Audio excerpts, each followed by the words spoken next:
When I got laid off, I didn't scream or punch drywall or spiral into a TikTok rant like half my generation seems to. I just sat in my 2007 Volvo station wagon, the one with the weird AC smell and a glove box full of expired granola bars, staring at the building I'd just been escorted out of like it had ghosted me after a 2-year relationship. Due to restructuring, they'd said. Corporate speak for. We found a cheaper guy who wears the same blazer and nods better in meetings. No severance. No farewell lunch.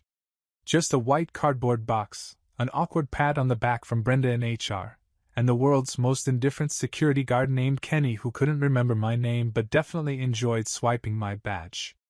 The box sat in the passenger seat like it was judging me. A sad little collection of my career, 2 notebooks, a half-dead succulent named Martin, and a novelty mug that read, Control plus Alt plus Del my soul. The handle had cracked months ago, but I kept using it like a warning sign. I stared out at the parking lot, which was mostly empty except for a rogue shopping cart and a pigeon aggressively bullying a stale fry. It was a weirdly poetic backdrop to my professional collapse. Then, like an idiot, I did what any desperate, mildly panicked adult man would do. I called my mother. Trevor? She answered, suspicious from the first syllable. What's wrong now? Now. Like I made a hobby of flopping dramatically into personal disaster. Like I'd called her last week saying, Hi, Mom. Just impaled myself with my own self-esteem. Any gauze at your place? I tried to stay calm. I lost my job. Layoffs. Whole division gone. She didn't say anything at first. Just the faint sound of a spoon clinking against ceramic. Oatmeal, probably. Or chia sludge. Something painfully on brand for someone who recently joined a group called Manifesting Midlife Clarity. Finally. Oh dear. That's unfortunate. Unfortunate. Like I'd misplaced a library book. Not like I'd just watched my financial life get tossed into a blender with my self-worth. I inhaled. I was hoping maybe I could stay with you for a couple weeks. Just to regroup. Get back on my feet. The silence that followed was louder than her words. Then she gave me a line that would tattoo itself onto the inside of my skull. This isn't a charity, Trevor. I blinked. It's your house. Yes. My house. My space. And I've just gotten used to the quiet, you know? The guest room is my meditation room now. Plus I've got my yoga routine, and I'm hosting a kombucha workshop next weekend. I waited for the punchline. There wasn't one. You're hosting a kombucha workshop, I said flatly. Well, co-hosting. Carol's doing the SCOBY segment. Of course. Because nothing screams. You can't crash here. Like a bacteria fermenting presentation. I forced a laugh. Right. Wouldn't want to disrupt the SCOBY schedule. I just think, she continued, this might be the push you need. To really take control of your life. Pull yourself up, you know? I gritted my teeth. Yeah. Like a bootstrap situation. Exactly. She chirped, like I just won a prize on a game show called Parental Disappointment, Deluxe Edition. You're resourceful. You'll figure it out. Then she added, with all the maternal love of a vending machine spitting out the wrong snack. And maybe don't tell your Aunt Diane. You know how she talks. She hung up before I could even respond. I stared at my phone like it had just mugged me. I wasn't asking for a mansion. I wasn't asking for bail. I was just asking for a pillow and a roof. For someone to treat me like their kid again, even for a minute. But apparently, all I was doing was disrupting her pursuit of enlightenment, and her damn kombucha. Fine. Not a charity? Cool. Guess I'd have to get back on my feet somewhere else. But if she thought that was the end of the story? She had no idea what was coming next. The next 2 weeks were what I now refer to as the scramble era. It involved sleeping in the back of my Volvo, showering at a 24-hour gym I technically wasn't a member of, and eating peanut butter out of the jar like it was a Michelin star delicacy. I applied for 47 jobs in 5 days. I didn't even filter by industry. One minute I was writing a cover letter for a junior UX role, the next I was pitching myself to a pet crematorium as a passionate people person who also likes dogs. It was chaos. One application asked if I had experience operating a forklift. I clicked yes. I did not. Every rejection email hit a little harder than the last. Most were polite. Some were just automated ghosts that said, "Thank you for your interest," and then vanished like a bad date. One company emailed me to say they went with a candidate who radiated more aligned enthusiasm. What does that even mean? Was I supposed to submit my resume in a candlelit jar with moon water? Every night, I parked my car in a residential area, cracked the window just enough to breathe but not enough to let bugs in, and tried not to think about the fact that my own mother had more compassion for bacteria in her kombucha than her unemployed son. One morning, I woke up to find a parking ticket tucked under my wiper blade. $58 for overnight parking in a non-designated area. I stared at the paper like it was a personal insult from the universe. That was the moment I snapped. Not in a scary, newsworthy way. Just in the quiet, determined way that makes you go, "All right. Enough. Let's make something happen." I walked to a diner around the corner. Not because I had money to burn, I didn't, but because it had free Wi-Fi and coffee refills that bordered on illegal. The waitress, Connie, was maybe 70, wore orthopedic shoes and zero patience. "You ordering food or just using the booth like a library?" she asked. "I'll take the cheapest thing on the menu," I said. She grunted. "That's the toast. Comes with 2 slices. Butter's extra. Living large," I said, and handed over my last 5. By some miracle, that was the day I saw it. Buried at the bottom of a job board. Apprentice property tech hands-on. Light carpentry. No experience required. Normally I'd scroll right past it. But desperate people do weird things. Like nodding earnestly at job descriptions that involve power tools when the most DIY experience you have is assembling an IKEA chair, badly. I clicked apply. No cover letter. No resume edits. Just raw, slightly toasty panic. 2 hours later my phone buzzed. Unknown number. "Trevor Hughes?" a voice said. Deep. Calm. The kind of voice that probably knew how to rewire a fuse box without electrocuting itself. "Yeah? This is Ron Beckett. I own Beckett Home Services. You applied for the apprentice spot." I almost choked on my toast. "Yes. Absolutely yes. Still interested. You available this week?" "Available?" I glanced around at my mobile studio apartment, Reed car. "I'm available yesterday." There was a pause. Then, "Come by tomorrow at 7 a.m., bring boots." And just like that, I had a job. No cubicle. No startup energy. No ping-pong tables or Slack channels filled with gifs of Ryan Gosling nodding. Just boots, tools, and a guy named Ron. It wasn't glamorous. But it was a beginning. And beginnings, as I was about to learn, are dangerous things to underestimate. Ron Beckett was the kind of guy who looked like he'd been born holding a wrench and fixing a transmission. He barely spoke, never smiled unless someone fell off a ladder, even then, just a smirk, and believed caffeine was for the weak. Every morning, he drank black coffee that smelled like scorched earth and menthol gum, then barked instructions like, "That needs to be stairs," or, "Don't die today." The first week under him was humbling. I learned that my tech degree softened hands were not built for manual labor. I got my first blister 20 minutes into holding a hammer, and my second from trying to Google how to treat the first. Every night, I collapsed in the back of my car, sweating sawdust and existential dread. But for the first time in weeks, I wasn't spiraling. I wasn't crying into job rejection emails or wondering if my LinkedIn headlines sounded desperate. I was learning something real. Something I could feel in my spine and shoulders and knees. It was ugly, exhausting, and totally unfamiliar. And I loved it. There was no fake enthusiasm here. No startup buzzwords. No morning meetings where you had to pretend a PowerPoint about growth funnels changed your life. Just wood, nails, noise, and results. I installed my first door solo on a Tuesday. Ron watched without saying a word, then handed me a bottle of warm Gatorade and muttered, "Didn't screw it up." Coming from him? That was a standing ovation. My hands stopped blistering and started callousing.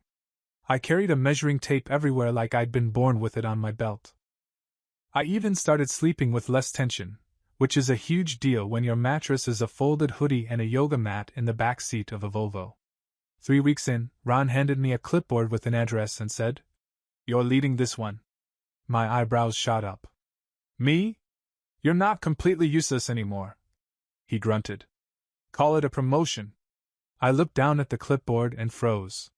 The address? 314 Brookstone Lane. I read it again.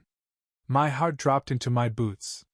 Because 316 Brookstone Lane, the house right next door, belonged to none other than Deborah Hughes.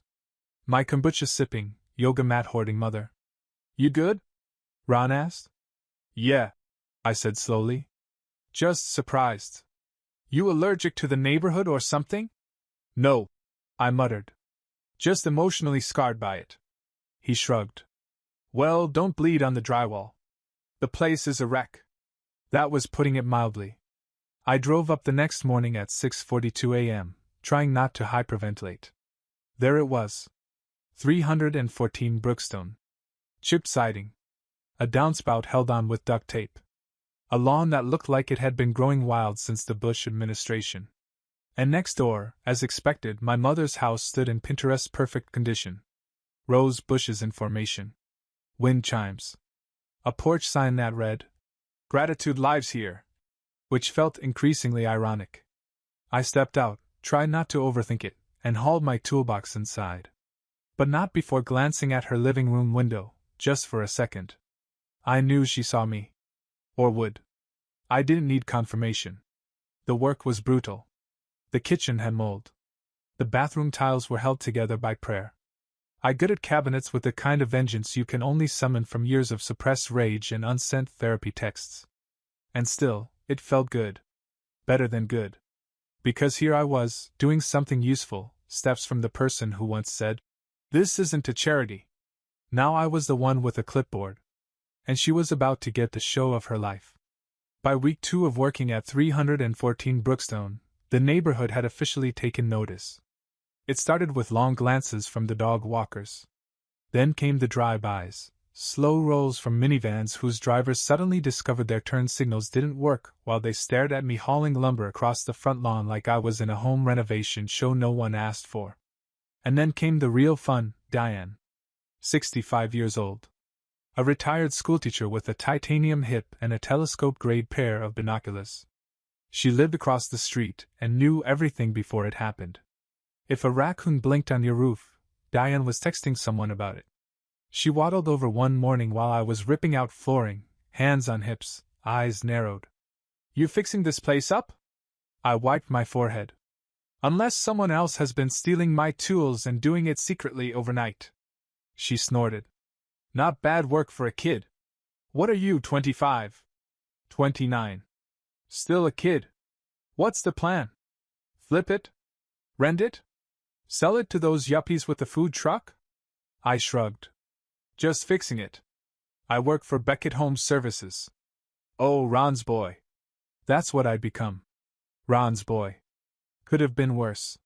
She leaned in conspiratorially. "You know the woman next door?" My heart stuttered. "You mean Deborah?" "Debbie, yes. Bit frosty, that one. Always waving like she's running for mayor." I bit my tongue so hard I nearly chipped a molar. "She's been watching you, you know," Diane added. "Has she? Came out on her porch yesterday, pretending to water the same plant for 20 minutes. That fern's been dead since Easter." Of course she was watching. Of course she knew. The idea that I, her jobless, rejected son, was now swinging a hammer one property line away from her rose bushes was probably giving her full-body hives. But the best part. That wasn't even the twist. That came 2 days later when Ron showed up at noon with a Diet Coke and a sealed manila envelope. "What's this?" I asked. "Official docs," he said, leaning against the frame like he did this sort of thing all the time. I opened the envelope. Inside, a copy of the property deed, and a listing sheet. The house was for sale. Privately. Ron handed me the price scribbled on a post-it. It was low. Not steal it for parts. Low, but lower than it should have been. "I know the owners," he said. "Divorce. Nasty. They just want it gone." I looked up. You're offering me, what, first dibs? He shrugged. You've been busting your ass. You're here. You know the house now better than anyone. Figured I'd let you know before the realtors start circling. I stared at the number. My stomach flipped. It wasn't cheap, not for someone still brushing drywall out of his socks at the gym, but it wasn't impossible either. Especially not with the savings I'd scraped together before getting laid off, and the steady paychecks from Ron now rolling in. You think I could pull this off? I asked quietly. Ron looked me in the eye. You're not the same guy who walked in asking how to hold a hammer. If you want it, go get it. That night, I didn't sleep in my car. I didn't sleep at all. I lay in the front room of the fixer-upper I was currently renovating, and possibly buying, staring at the ceiling, imagining what it would look like painted, furnished, and lived in.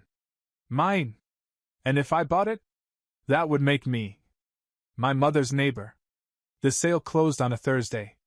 Just like that, I was a homeowner. A homeowner. With mortgage paperwork, utility bills, and the sacred duty of learning how to reset a breaker panel without electrocuting myself. I didn't tell anyone. Not Ron. Not Diane. Definitely not Mom. I wanted her to see it. Not hear about it through Diane's binoculars or some gossipy HOA thread. I wanted her to open her front door one day and see me, not standing on her porch asking for help, but unloading a bed frame, a flat-pack dining table, and a life I'd built without her. So I waited. Got the keys. Signed everything. And scheduled the delivery. Saturday morning, 8:15 sharp, the moving truck rumbled down Brookstone Lane like a sleepy elephant on a mission. I wore a faded Beckett Home Services hoodie, jeans with fresh paint stains, and a smile that could have powered a small village. I didn't knock on her door. I didn't need to. She came outside by herself, lured by the sound of boxy chaos. Holding her usual green smoothie and wearing a linen cardigan like she was starring in a commercial for suburban stability. Her eyes locked on the truck. Then the house. Then me. I waved. Real casual. Like I'd just returned from Trader Joe's. Morning, I said. She blinked. What are you doing? Moving in. What do you mean moving in? I hoisted a box labeled kitchen from the back of the truck. Got a great deal. Place needed work, but lucky me, I know a guy. Trevor, she said, stepping forward. This is next door. Yup. She looked at the house like it had betrayed her. Why would you want to live here? I didn't answer right away. Instead, I set the box down and dusted off my hands. Then I looked her dead in the eye and said, because the commute's short. And the view's interesting. She opened her mouth. Closed it. Opened it again. Silence. You'd think I told her I bought a bunker in her crawl space. This is ridiculous. She muttered. You can't just, why didn't you tell me? Thought you didn't run a charity. I said, not smiling. Her jaw tightened. You don't have to be sarcastic, Trevor. Sarcasm's free. I said. Unlike your guest room. The furniture guys were unloading my couch, the one I'd found on Craigslist and covered with a blanket that didn't match anything but made me feel like I was winning. A second-hand lamp followed, then a plant I didn't know how to take care of but had bonded with during a checkout impulse. Every item they carried in was a little declaration, I'm still here. I figured it out. And I didn't need your kombucha-scented permission. She stood on her porch, arms folded, lips pursed like she was tasting something sour. You know people are going to talk. Let 'em, I said. They always do. Then I turned back toward the house. My house. The one I'd renovated, earned, and just dropped a down payment on without a single call to Mom's emergency line. And in that moment, surrounded by bubble wrap, bruised cardboard, and the echoes of her silence, I realized something. She didn't kick me out. She set the stage. And now? I was stealing the whole damned show. It didn't take long for the neighborhood rumor mill to kick into overdrive. By Monday morning, Diane, unofficial mayor of Brookstone Lane, was already on my porch with a tray of brownies that tasted like freezer burn and passive curiosity. You really bought it, she said, peering over my shoulder like she expected to see a mattress on the floor and a box of sadness in the corner. Keys and mortgage, I replied, lifting one of the brownies like it was evidence. And apparently baked goods. She leaned in slightly. Your mom's been on the phone a lot. Told Carol you strategically ambushed her. I raised an eyebrow. Didn't know you could ambush someone with a down payment. Diane smirked. I didn't say it made sense. Apparently, my existence had become the week's top drama. I was the plot twist no one saw coming. Mom, in her circles, had always played the role of the graceful matriarch, yoga, houseplants, unsolicited advice about chia seeds. Now she was the woman whose unemployed son had moved in next door like a real-life plot from a mid-tier Netflix series. She didn't say anything for 3 days. And then the waving began. First it was casual. Driveway to driveway. A quick smile and a fluttering hand as if to say, "We're fine. Everything's fine." Then came the strategically timed trash can rollouts, just as I was leaving. The coincidental mail checks. She once walked outside at 7:30 a.m. in a silk robe and sandals, holding a potted basil plant like she was in a European commercial for inner peace. And then, on Saturday, she came over. Uninvited. Holding a succulent in a ceramic pot that read, "Grow through what you go through" in cursive. "I thought you might like something green for the windowsill," she said. I looked at the plant. Then at her. Then back at the plant. "You do know I'm not 12, right?" She chuckled too brightly. "It's just a little housewarming thing."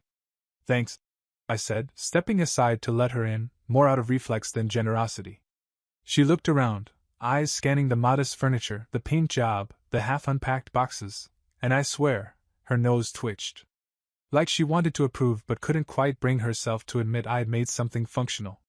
"You've really made it home," she said, touching a lamp like it might judge her. "Yep." There was an awkward silence. She cleared her throat. "Look, Trevor. I know things have been tense." I tilted my head. "Is that what we're calling it?" She gave me that classic Deborah Hughes pursed lip expression. The one that usually preceded a lecture or unsolicited career advice. "I'm just saying, maybe we should move forward." I leaned against the counter. "Sure. As long as you know I'm not moving back." That landed. She blinked. "I never meant to hurt you. You just meant to leave me outside your front door with nowhere to sleep. Totally different." She shifted. "You seemed like you needed to learn something. Turns out what I needed," I said, "was a chance. And a socket wrench. And Ron Beckett." Her smile cracked a little. "I'm proud of you, Trevor." That one almost worked. Almost. But it didn't erase the days I slept in a car. The sting of a phone call that ended with, "This isn't a charity." Or the weeks of silence that followed. So I smiled politely, took the plant, and said, "Thanks for the succulent." Then I opened the trash can lid behind me and dropped it in without breaking eye contact. She stared. I stared back. And then I closed the door. No yelling. No drama. Just a simple, clean gesture that said exactly what I needed it to. This door only opens for people who want me here. I didn't throw a party to prove anything. Okay. That's only 70% true. I threw a party to celebrate moving into my first home, yes. But I'd be lying if I said I didn't position the grill in the front yard specifically for line-of-sight visibility from my mother's living room. Just a casual, perfectly framed reminder that I hadn't just survived, I'd leveled up. With tongs. It was simple. Just a few friends, some folding chairs, and a Bluetooth speaker that barely survived the great beer spill of 2018. I borrowed a grill from Ron. Jamie from my old job brought drinks. Derek, my gym buddy, showed up with 20 hot dogs and absolutely no buns, then spent the rest of the day turning everything into an opportunity for karaoke. By 5 p.m., we had music playing, burgers sizzling, and the entire front lawn looking like a Home Depot-sponsored block party. And like an eclipse you can set your watch to, she arrived. My mother. Deborah Hughes. In a floral dress that screamed. I didn't know about this but came prepared anyway. Carrying a tray of vegan lemon squares like they were olive branches dusted in powdered sugar. The music dipped as she walked across the lawn. Conversation slowed. My friends turned politely, smiling. Some of them already knew the story. Others just assumed she was here for the vibes. Trevor, she said with that soft, I'm not mad, I'm just pretending I'm supportive now voice. I brought something. She held out the tray like a sacrament. I didn't move to take it. Didn't know you were coming, I said, straight-faced. I live next door, she replied with a light laugh. Hard to miss. That wasn't an answer. But I let it slide. Jamie, ever the peacekeeper, stepped forward and grabbed a lemon square. These look great. Homemade? Family recipe, she said smoothly. I blinked. She hadn't baked anything for me since middle school. That family recipe probably came from Pinterest or a box labeled organic-ish. She looked around. This is lovely. I didn't know you had so many friends. I caught the edge in that comment. So did Derek, who shot me a quick side eye and shoved a hot dog into his mouth before he said something regrettable. Then she stepped forward slightly, her voice lifting just enough to address the group. I just want to say how proud I am of Trevor. What he's done, it's impressive. He's worked hard, rebuilt everything from scratch. Not everyone has that kind of strength. Everyone smiled politely. Someone clapped. I think it was Diane. And just like that, the floor was hers. The matriarch. Deborah, the supportive mother who raised a fighter. Except she hadn't. She hadn't returned my call that night. She hadn't texted. She hadn't even offered a blanket. And now here she was, delivering closing remarks like she'd sponsored the entire comeback tour. I cleared my throat and raised my red solo cup. To the people who actually checked in. Who didn't just show up when the music was playing and the lemonade was cold. The ones who believed in me when I was sweaty, broke, and covered in drywall. I smiled. Cheers. Silence. A long, awkward beat of it. Then Derek clapped. Loud. One of those hell yeah claps. And everyone followed. Mom held her smile, but it had cracks now. She looked down at her lemon squares like she might take them back. Instead, she placed them on the table, dusted imaginary crumbs off her hands, and excused herself. She left after 15 minutes. Said something about prepping her meal plan for Monday, and walked back across the lawn like a retreating politician whose campaign just tanked. We turned the music back up. Someone tossed me a S. Morey's kit. Jamie asked if I was okay. I said, better than ever. And for the first time, I meant it. Because she could show up with desserts, or speeches, or public approval. But she couldn't rewrite what had already happened. And she couldn't touch what I'd built without her. A week after the barbecue, I got a letter. Not an email. Not a text. A real, stamped, cursive on the envelope letter. From my mother. It was left on my doorstep, right on top of the welcome mat I'd bought from Target. The one that said, no weird vibes, please.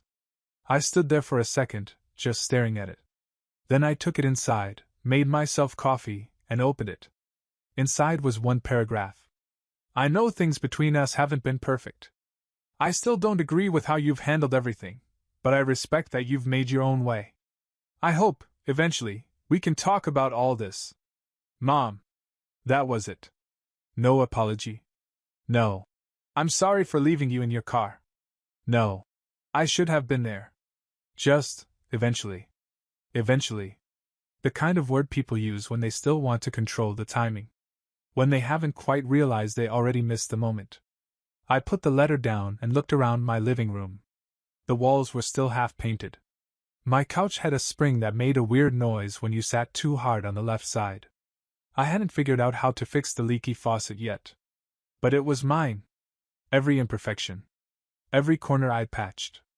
Every creaky floorboard that reminded me of how far I'd come from sleeping in the back of a Volvo with a hoodie as a pillow and a resume full of regrets. I didn't write her back. Not because I hated her. I didn't. I just didn't need to anymore. I saw her a few days later. She was watering plants on the porch. Avoiding eye contact, but definitely aware I was standing by the fence, sipping coffee and watching the sun light up the east side of the street. She glanced up. I nodded. She nodded back. That was enough. Sometimes healing doesn't sound like, I'm sorry. Sometimes it sounds like the rustle of moving boxes, the clink of tools in a belt, or the muffled music of a barbecue playlist echoing across a lawn. Sometimes it's just silence. Earned peaceful silence. Later that week, Ron stopped by. He looked around the place, gave a single approving nod, and said, "Well, damn. You live here now." I smiled. "I do." He handed me a small envelope. Inside was a business card, black and white, minimal design. My name. Under it, Project Lead. Beckett Services.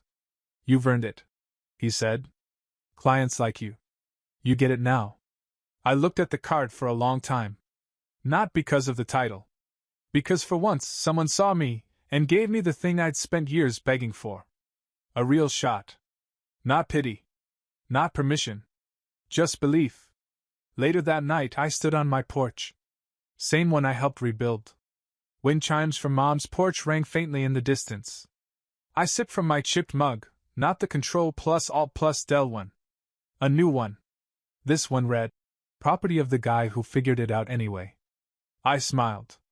And for once, I didn't look next door.